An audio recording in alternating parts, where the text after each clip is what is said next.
ko pag 2018 ang fetus na ara diri sa akong balay. Okay lang ba ni? Salamat. Uy, wa ni mo nagipa kuan Sister LC. Kay kanang fetus tao man na siya. So ilubon gina og sakto adto sa sementeryo. Unya, publishingan nimo. Sister, 2018 dugay-dugay na, no? So mura na gimong gi-preserve.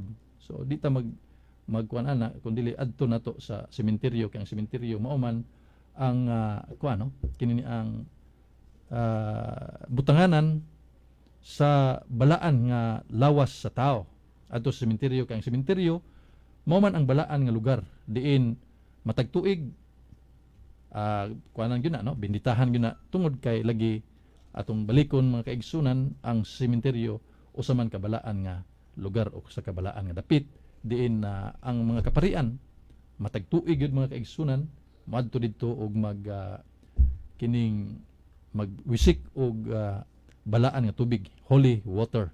So at least no, unya ang mga pag-ampo nato naa diha may usa nga mga pag-ampo alang kanila. Okay, so salamat kayo.